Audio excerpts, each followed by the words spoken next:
अस्सलामुअलैकुम नाजरीन। तुम जानती हो हर आदमी कैमरे की आंख की जद में हो गया, फिर मैं कैसे बता पाऊंगा कॉल करने की ज़रूरत ही क्या है। मोबाइल फ़ोन पर मैसेज भी भेजा जा सकता है। वो मोबाइल फ़ोन ऑन करके मुझे मैसेज भेजने का तरीका समझाने लगी है। कैमरा घड़ी में लगा है, जब भी मैसेज करना चाहो मोबाइल फ़ोन को इसी घड़ी वाले हाथ के नीचे करके मैसेज भेज देना। ना किसी को मोबाइल फ़ोन दिखाई देगा और ना किसी के कानों में तुम्हारी आवाज़ पड़ेगी। मुझे बज़ाहिर जेनिफर की बात में कोई बात नज़र नहीं आ रही थी। उसके मोहब्बत भरे रवैये के जवाब में मैं इतना तो उसके लिए कर ही सकता था। तमाम स्नैपर्स के लिए सबसे बड़ा खतरा तुम हो। तमाम इसी कोशिश में रहेंगे कि तुमसे दूर रहें। थोड़ी देर मज़ीद मुझे ब्रीफ करने के बाद उसने जाने की इजाज़त चाहिए। जाते जाते वो मुझे मोबाइल फ़ोन चार्ज कर लेने की ताकीद करना नहीं भूली थी। जाने से पहले हम तमाम तैयार खड़े थे। तमाम लोग जिस जिस जगह पर खड़े हैं अपना पैक और हथियार वहीं छोड़कर मेरे पास आ जाएं। हमारे इंस्ट्रक्टर कैप्टन टोनी ग्रिफिन ने मेगाफोन के जरिए अपनी बात हमारे कानों तक पहुंचाई, क्योंकि हम तमाम काफ़ी दूर दूर तक बिखरे हुए थे। अपना सामान अपनी जगह पर छोड़कर हम उसके करीब इकट्ठे हो गए। सारे इस हाल में चले जाएं। उसने एक बड़े हाल की जानिब इशारा किया। हमने हुक्म की तामील किया। वो सिनेमा के जैसा हाल था। तमाम फर्श में गड़ी कुर्सियों पर बैठ गए।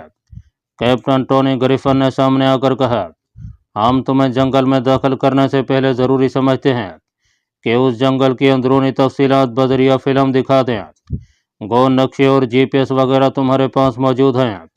किसी भी इलाके में कार्रवाई करने से पहले स्नाइपर उस इलाके को करावली करता है और हम तुम्हें करावली का मौका फराहम नहीं कर सके, इसलिए जंगल के मुतालिक ये तफसीली फ़िल्म दिखाकर करावली न करने से होने वाली कमी को पूरा कर रहे हैं। घंटे भर की फ़िल्म में इस जंगल के मुतालिक तमाम तफसीलात मौजूद थीं। फ़िल्म दिखाने के बाद कैप्टन टोनी ग्रिफिन ने हमें कुछ अहम बातों से आगाह किया और बताया कि जंगल में दाखिल होने के बाद हमारे पास फ़कत 1 घंटे का वक्त होगा। इसके बाद तमाम जड़ियों को इजाज़त होगी कि वो एक दूसरे पर अपना निशाना आजमा सकें। अपनी आंखों की हिफाजत के लिए हमें शफाफ आइनों वाले खसूसी चश्मे दिए गए थे, ताकि पेंटिमोनेशन बराह रास्त आँख पर लगकर कोई नुकसान न पहुंचा सके। लिज़ोना कह रही थी, ज़ीशान भाई को कह देना कि कम अज़ कम पहले दिन अगर वो हमारे निशाने की जद में आ जाएं तो उन्हें कुछ न कहें। सरदार ने मेरे करीब आते ही कहा, हम में कौन से सुरखाब के पर लगे हैं यार, हम खुद लोगों से छुपते फिर रहे होंगे। मैं कुछ नहीं जानता। अगर लिज़ोना आज नजर आ गई तो मैं तुम्हें गोली नहीं चलाने दूंगा। सरदार हतमी लहजे में बोला, अच्छा फालतू की बातों को छोड़ो, पहले मरले में छुपने की कोशिश करना होगी। बातें ख़त्म, दाएं बाएं का अच्छी तरह जायजा लो। ये देखो दुश्मन कहाँ कहाँ छुप सकता है। ओके बांस, सरदार ने मज़े अंदाज में कहा और हम दाएं बाएं का जायजा लेते आगे बढ़ गए। आधे घंटे बाद ही मुझे एक मुनासिब जगह दिखाई दे गई, मगर मैं सरदार के साथ आगे बढ़ता रहा। उस जगह से 100 मीटर दूर जाकर मैं सरदार के साथ एक झाड़ी में छुप गया। वो अच्छी तरह दाएं बाएं का जायजा लेकर मैंने सरदार को बताया कि हमें पीछे मुड़ना है, पहले वहीं रुक जाते। उसने सरगोशी की, हो सकता है कोई हमारी निगरानी कर रहा हो, यहाँ से कराल करके जाएंगे। हाँ ये ठीक है, सरदार ने मेरी तईद की। चंद लम्हे दाएं बाएं जायजा लेने के बाद हम दोनों ऊंची घास और झाड़ियों में रेंगते हुए पीछे हटने लगे। थोड़ी देर बाद हम मतलूबा जगह पर पहुंच गए थे। घनी झाड़ियों के बीच घनी शाखों वाला वो दरख्त एक स्नाइपर के लिए बहुत मुनासिब मचान बन सकता था। गो ऐसी आइडियल जगह दूसरों की निगाह में भी बहुत जल्दी आ जाती है, मगर वहाँ दरख्त इतनी कसरत से थे कि इस दरख्त का नुमाया होना आसान नहीं था। मैं निगरानी कर रहा हूँ, तुम मचान बनाओ। एक मजबूत शाख पर बैठकर मैंने सरदार को कहा। उसने इस बात में सर हिलाते हुए अपना पैक उतार कर साइड पर रखा। राइफल दूसरी शाख से लट गई और मचान बनाने लगा, जबकि मैं चौकन्ना होकर दाएं बाएं का जायजा लेने लगा। मचान की तकमील के साथ हम दोनों उसमें लेट गए। सरदार ने पूछा, अब क्या 3 दिन यहीं गुजारेंगे? मैंने जवाब दिया, नहीं, बस आज का दिन है। इस दौरान अगर कोई इस रास्ते से गुजर गया तो अंजाम को पहुंचेगा। दूसरी सूरत में कल जंगल में घूमकर शिकार ढूंढेंगे। उसी वक्त मोबाइल पर मैसेज रिसीव हुआ। मैं सरदार को मोबाइल के बारे तफसील से बता चुका था, इसलिए उसने टोन की आवाज़ सुनकर कोई सवाल पूछने से गुरेज किया था। मैंने कैमरे की आंख से बचकर मैसेज पढ़ा। जेनिफर ने अपनी जगह का 6 हिंसी हवाला भेजा था। 6 हिंसा हवाला मालूम करने के बाद हम किसी भी आदमी की जगह के बारे में जान सकते हैं कि वो नक्शे के मुताबिक किस जगह पर बैठा हुआ है। मैंने जीपीएस पर अपनी जगह का 6 हिंसी हवाला देकर उसे भेजा और फिर नक्शा निकालकर जेनिफर की जगह देखने लगा। वो हमसे करीबन 700 मीटर दाएं तरफ मौजूद थी। अचानक सरदार ने सरगोशी भरे लहजे में कहा, जीशान, एक पार्टी इसी तरफ आ रही है। मैंने उसकी बताई हुई सिमत में निगाह दौड़ी। दरख्तों की आड़ लेकर 2 आदमी हमारी जानिब ही बढ़ते आ रहे थे। क्या ख्याल है? बिस्मिल्लाह पढ़ें। सरदार ने मुझे दावत दी। फासला मालूम करो। मैं टेलीस्कोप साइड के हिफाजती कवर उतार कर शेष बांधने लगा। लेज़र रेंज फाइंडर से फासला मालूम करके सरदार ने जवाब दिया, 400 मीटर। एलिवेशन नाप घुमाकर मैंने 400 की रेंज लगाई और उन दोनों के थोड़ा आगे पहुंचने का इंतज़ार करने लगा, क्योंकि आगे थोड़ी सी जगह ऐसी थी कि उन्हें झाड़ियों और दरख्तों की आड़ मुयसर नहीं आ सकती थी। वो दोनों आगे पीछे चलते हुए जो ही खाली जगह पर है, मैंने पीछे वाले का निशाना लेकर गोली दाग दिया। हिट। आंखों से दूरबीन लगाए सरदार ने फौरन ऐलान किया। यकीनन पीछे वाले के मुंह से खुद को कोसने का कोई फिक्र अदा हुआ होगा कि आगे वाला रुक कर उसकी तरफ मुतवज्जे हुआ, और जब तक आगे वाले की समझ में कुछ आता मैंने राइफल दोबारा काग करके फायर कर चुका था। दोनों की छातियों पर सुर्ख निशान सुप्त हो गया था। अहकामात के मुताबिक उन्होंने अपने पैक से सफ़ेद रंग की कमीज निकाल कर पहन लिया। अब उन्हें कोई निशाना नहीं बना सकता था। अगली दफ़ा मेरी बारी है, सरदार ने कहा, और मैंने इस बात में सर हिला दिया। उस वक्त मेरी समात में हल्के हल्के धमाकों की आवाज़ आई। यकीनन कोई और जोड़ी मुकाबले से बाहर हो गई थी। सपैर के करीब हमें बाएं जानिब से एक जोड़ी गुजरती दिखाई दी। मैंने सरदार को मुतवज्जे किया। उसने जल्दी से लेट कर शेष बांधी और मैं उनका फासला नापने लगा, मगर उसके फायर करने से पहले फायर की आवाज़ हमारे कानों में पहुंची। वो दोनों किसी और की गोली का निशाना बन गए थे। धुत, सरदार ने मुंह बनाया। तुम्हारी किस्मत मोहतरम, मैंने कहा। इसके बाद शाम के करीब एक और जोड़ी दिखाई दी। दोनों स्नाइपर कहीं मचान बनाने की फिक्र में थे। इस बार भी सरदार ने उन्हें निशाना बनाने की कोशिश की, मगर सरदार से पहले ही वो किसी दूसरे का निशाना बन गए थे। सरदार जीत होकर बोला, क्या मुसीबत है यार, अब तुम्हारी बारी ख़त्म है। मैंने मुंह बनाते हुए कहा, ठीक है, तुम अपना शौक़ पूरा कर लो। सरदार ने अपनी राइफल एक तरफ फेंक दी थी, मगर इसके बाद कोई ना आया और अंधेरा छा गया। मैंने कहा, एक आदमी को जागना पड़ेगा। ठीक है, तुम सो जाओ, सरदार इत्मीनान से बोला, और मैं राइफल को छाती से लगाकर लेट गया। 1 बजे के करीब सरदार ने मुझे हिलाया। ठीक है खान साहब, सो जाओ। मैं आंखें मलता हुआ उठ बैठा। थोड़ी देर बाद मैं सरदार की भारी सांसों की आवाज़ सुन रहा था। घंटा डेढ़ बाद मैं फितरी तकाजा पूरा करने के लिए नीचे उतरा। मचान से थोड़ी दूर होते ही मुझे 5-6 गज दूर हल्की हल्की रोशनी की झलक नजर आई। कोई आग जलाकर कुछ पकाने की तगो-दो में था। मैं नीचे उतरने के मकसद को मुखर करते हुए जल्दी जल्दी दरख्त पर चढ़ा। अपने पैक से नाइट विजन गॉगल निकाल कर आंखों पर लगाई और राइफल उठाकर नीचे उतर आया। सरदार को उठाने की ज़रूरत मैंने महसूस नहीं की थी। अंधेरे के बावजूद मैंने एहतियात का दामन हाथ से नहीं छोड़ा और दरख्तों की आड़ लेता हुआ उस जानिब रवाना हो गया। आखिरी 100 मीटर का फासला मैंने क्रॉलिंग करते हुए तय किया था। 20-25 गज दूर रुककर मैंने उनकी बातों की तरफ ध्यान दिया। वो शायद कहवा या चाय वगैरह बना चुके थे। पश्तो से मिलते जुलते फारसी लबो लहजे से मैंने फ़ौरन उन्हें पहचान लिया कि वो ईरानी स्नाइपर थे। दोनों का रुख दूसरी जानिब था। इतने फासले से मुझे शीश लेने की भी ज़रूरत महसूस न हुई। नाइट विजन साइट उतारे बगैर मैंने पहली गोली फायर किया।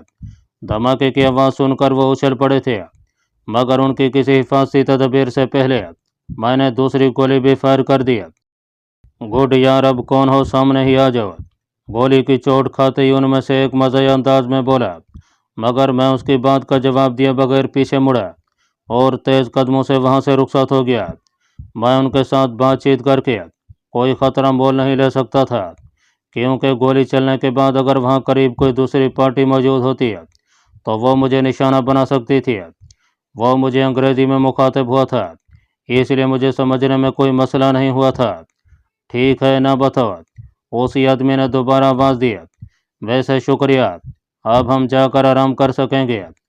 वापसी पर सरदार मुझे सोता हुआ मिला, और उसकी वजह यकीनन यह थी कि एक तो उसे मालूम था कि उसका साथी जाग रहा है, और दूसरा ये कोई असली जंग नहीं थी, वरना एक स्नाइपर इतनी बेफिक्री से नहीं सो सकता। सुबह के करीब मैं एक बार फिर नीचे उतरा और नक्शा खोलकर टार्च की रोशनी में जंगल में मौजूद पानी का मकाम तलाश करने लगा। टार्च की रोशनी को छुपाने के लिए मैंने एक चादर ओढ़ ली थी। दरमियानी सी झील उस जगह से 5 किलोमीटर के फासले पर थी। डिग्री फासला वगैरह नोट करने के बाद मैंने नक्शा लपेटकर पैक में डाला और मचान पर चढ़कर सरदार को जगाने लगा। खान साहब उठ जाओ। उठ गया यार, सर्दी सोना ही किधर दे रही है। सरदार जमई लेते हुए बैठ गया। वाकई सर्दी काफ़ी ज़्यादा थी, इसके बावजूद कि हमने गिली सूटों के नीचे गर्म लिबास पहने हुए थे, फिर भी सर्दी की शिद्दत में कोई ख़ास कमी महसूस नहीं हो रही थी। मैंने कहा, हरकत करने के लिए सबसे बेहतरीन वक्त यही है, बस मुझे 10 मिनट दरकार हैं तैयारी के लिए, सरदार ने कहा, और मैंने इस बात में सर हिला दिया। थोड़ी देर बाद हम मुहतात अंदाज में झील की जानिब रवाना थे। ऐसी हालत में बातचीत करना बिल्कुल मुनासिब नहीं होता, इस वजह से हम दोनों की ज़बान पर भी ताले लगे थे। हम वक्त तमाम 3 किलोमीटर चले थे कि अचानक मेरे कानों में हल्की हल्की बातों की आवाज़ पड़ी। अपने कदम रोकते हुए मैंने तस्दीक करना चाहिए। सरदार ने सवालिया नज़रों से मुझे देखा, मगर फिर बातों की आवाज़ उसके कानों तक भी पहुंच गई थी। हम दोनों एकदम लेट गए। यहीं रुको, उसे कहकर मैं रेंगता हुआ एक दरख्त के तने की आड़ लेकर उठकर बैठ गया था। अभी तक सूरज तलू नहीं हुआ था, मगर रोशनी फैल चुकी थी। वो दोनों हमसे 50 मीटर दूर होंगे। दोनों अपना सामान पैक कर रहे थे। यकीनन उन्होंने रात वहीं गुजारी थी। मैंने बगैर वक्त ज़ाय किए 2 गोलियां फायर कर दी। दोनों बड़ी आसानी से निशाना बन गए थे। मैं झुककर भागता हुआ सरदार के नज़दीक पहुंचा और हम आगे रवाना हो गए। झील के किनारे एक मुनासिब दरख्त पर मैंने मचान बनाई और वहीं बैठ गया। ड्यूटी का नंबर सरदार का था। हम बमुश्किल ऊपर पहुंचे ही थे कि जेनिफर का पैगाम आ गया। वो मेरी जगह के बारे में पूछ रही थी। मैंने जीपीएस पर देखकर अपनी जगह का 6 हिस्सा हवाला दे दिया। झट उसका अगला पैगाम मिला, हम भी उसी जानिब आ रहे हैं, पहुंचकर अपनी जगह के बारे में बताती हूँ। ओके लिखकर मैंने आंखें बंद कर लीं। यूँ भी सरदार निगरानी कर रहा था, और फिर मुझे ऊँघ आ रही थी कि मोबाइल फ़ोन पर पैगाम की हल्की सी घंटी बजी। शायद वो अपनी जगह के बारे में बता रही है।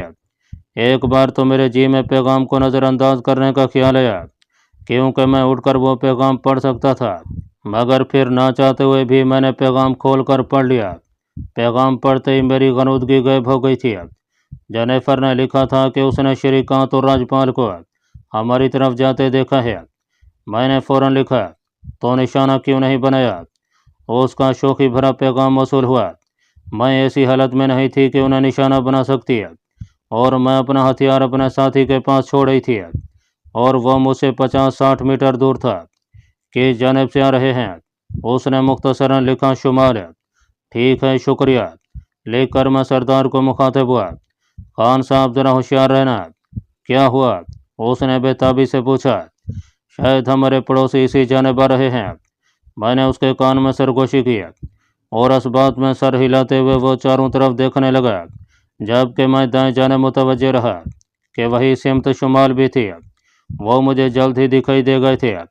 अगर जेनिफर इतला ना देती तो शायद वो छुप कर हमारी पोजीशन तक पहुंच जाते, मगर सवाल ये था कि उन्हें हमारी जगह के बारे में मालूम था, या वो यूं ही एहतियात से हरकत कर रहे थे। मौखर ज़िक्र ये सोच मुझे सही लगी, क्योंकि हमारे छुपने की जगह के बारे में सिर्फ जेनिफर ही जानती थी, और जेनिफर से ये बैद था कि वो कुछ ऐसा करती, बल्कि उसने तो मुझे उनके आने की इतला दी थी। सरदार, वो देखो। मैंने सरदार को उनकी जाने मुतवज्जे किया। वो दोनों करीबन 300 मीटर दूर थे। अब मेरी बारी है, सरदार ने शीश बांधते हुए कहा, जबकि मैं उनका दुरुस्त फासला और हल्की हल्की चलने वाली हवा की रफ्तार नाप कर सरदार को मदद देने लगा। स्नाइपर्स का जोड़ियों की शक्ल में हरकत करने का मकसद भी यही होता है कि दोनों में से एक आदमी फायर करता है जबकि दूसरा हवा की रफ्तार, दुरुस्त फासला वगैरह नापता है। 420 मीटर। मैंने उसे फासले से आगाह करके विंड मीटर देखने लगा। 2 किलोमीटर फी घंटा।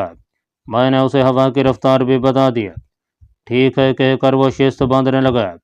मैंने दूरबीन आंखों से लगा ली थी। चंद लम्हों के बाद उसने ट्रिगर दबा दिया। एक जोरदार धमाके के साथ झुककर हरकत करने वाला उलटकर पीछे गिरा था। फायर की आवाज़ और हदफ के गिरने के अंदाज को देखते ही मेरा दिल किसी अनजाने खतरे के जेर असर धड़कने लगा। राइफल इधर दो।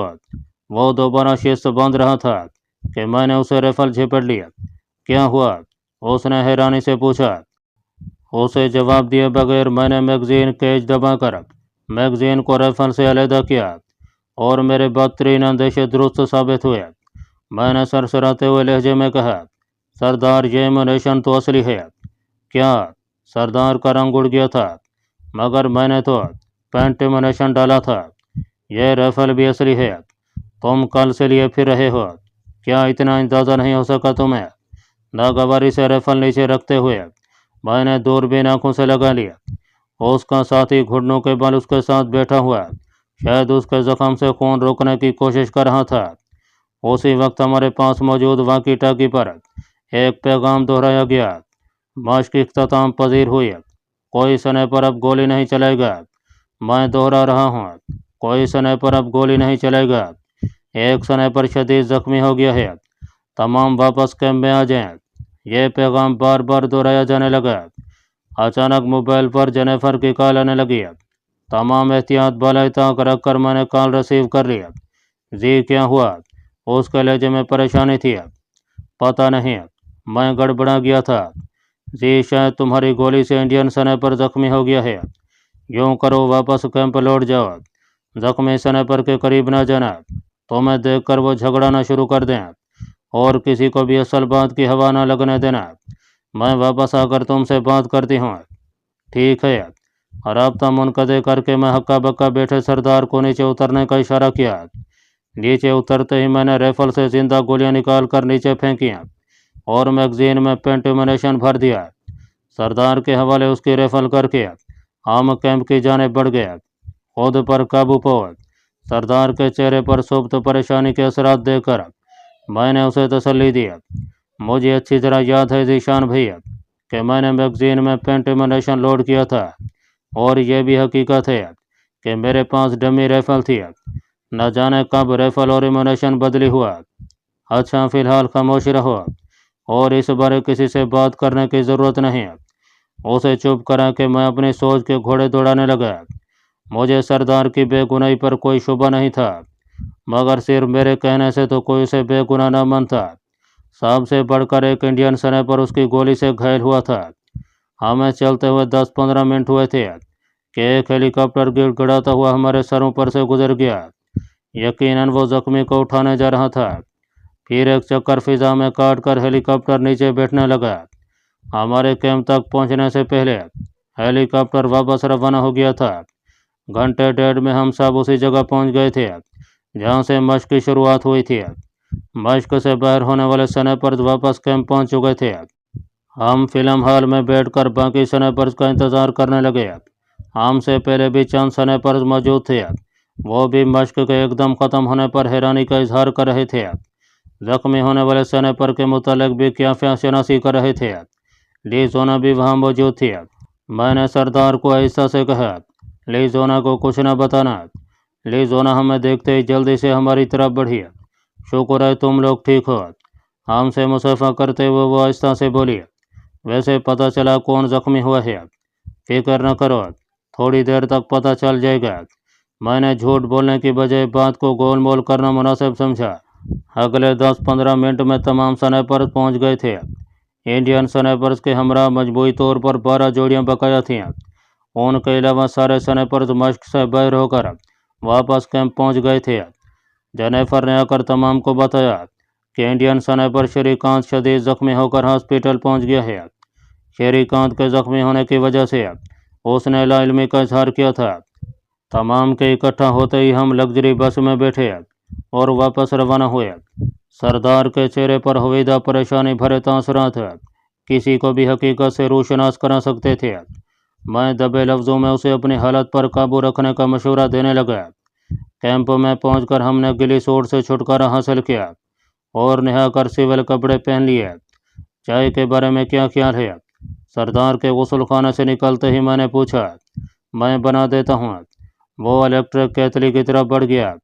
मैंने पूछा, वैसे तुम्हारा क्या ख्याल है कि ये राइफल कौन बदली कर सकता है?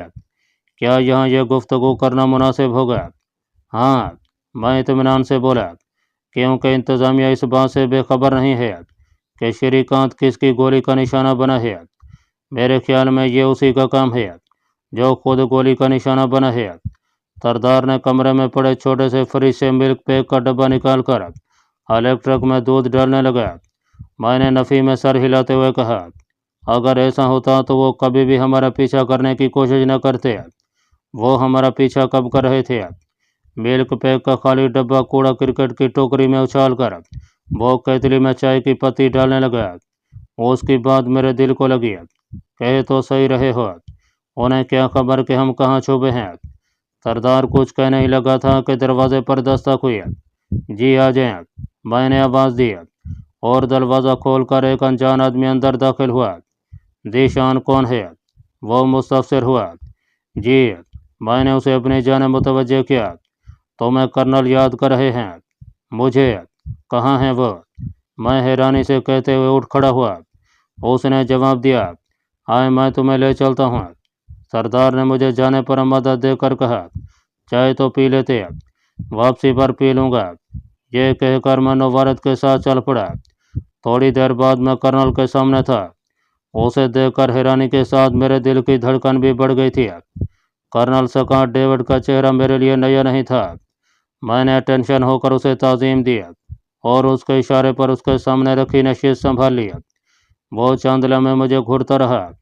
मैंने भी उसे नज़रें नहीं चुराई थी। तो क्या ख्याल है? उसने बगैर किसी तमहीद के गुफ्तगू शुरू कर दिया। मैंने बता दिया था, जानते हो कत्ल की क्या सज़ा है? तुम दोनों के हाथों एक इंडियन फौजी कत्ल हुआ है और ऐसा गलती से नहीं हुआ। मैंने बेसाख्ता पूछा, क्या वो मर गया? नहीं, फ़िलहाल तो जिंदा है, मगर मरने में देर ही कितनी लगती है। ये सरासर इल्ज़ाम है, हमें फांसने की कोशिश की जा रही है। हाँ, उसने इस बात में सर हिलाया, मगर इस बात का तो सिर्फ तुम्हें या मुझे पता है ना, वरना बज़ाहिर तो ये कत्ल उम्दन है और कैप्टन जेनिफर भी तुम लोगों के साथ शामिल है। अब ये ना पूछने बैठ जाना कि कैप्टन जेनिफर का मुझे कैसे पता। मैंने तल्खी से कहा, जाहिर बात है वो भी इस साजिश का हिस्सा है। नहीं, उसने नफ़ी में सर हिलाया, उसके इल्म में असल बात नहीं है। हमने तो बस उसे कोर्स में अच्छी पोजीशन हासिल करने का तरीका बताया था और वो बेखबरी में इस्तेमाल हो गई। उसके भेजे हुए आखिरी पैगाम महफूज हैं, जिसमें उसने तुम्हें इंडियन स्नाइपर्स के आने की इतला दी और तुम्हारे साथी ने असल स्नाइपर राइफल का इस्तेमाल किया, वरना इससे पहले भी तुमने काफ़ी स्नाइपर्स को निशाना बनाया था। तो फिर उनमें से किसी पर असल स्नाइपर राइफल की गोली क्यों नहीं चलाई गई?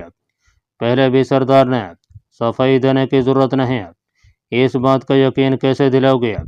क्या अदालत में ये साबित कर सकोगे जबकि कैमरे से बनने वाली फिल्में हमारे पास हैं? मैंने गहरा सांस लेकर आंखें बंद कर लीं। दर हकीकत हमें बड़ी चाबुकदस्ती और होशियारी से फांसा गया था। सारी कार्रवाई बिल्कुल बेदाग थी। मुझे खामोश पाकर वो दोबारा बोला, गोली चलाने वाला इलेक्ट्रिक चेयर पर बैठेगा और उसका साथ देने वाला कम अज़ कम 10 साल कैद बामुशक्कत पाएगा और कातलों को मालूमात देने वाली कैप्टन का कोर्ट मार्शल होगा। ये मैंने कम से कम सज़ा तजवीज़ की है। क्या चाहते हो? ये हुई ना मर्दों वाली बात है। कर्नल स्कॉट मुस्कराया। यकीन मानो, अगर ये काम तुम्हारे अलावा कोई और कर सकता तो हम कभी भी तुम्हें तकलीफ़ न देते। मैंने तंज़िया लहजे में कहा, फिर तो मुझे फ़ख्र करना चाहिए कि मैं भी कुछ ऐसा कर सकता हूँ जो कोई भी अमरीकी नहीं कर सकता। ये हकीकत है, 1900 मीटर के फासले से आज तक किसी ने भी हदफ को निशाना नहीं बनाया। میں نے منہ بنایا، اس میں نشانہ بازی کہاں سے آ گئی؟ کیونکہ تمہیں 1800 میٹر کے فاصلے سے ایک آدمی کو نشانہ بنانا ہے۔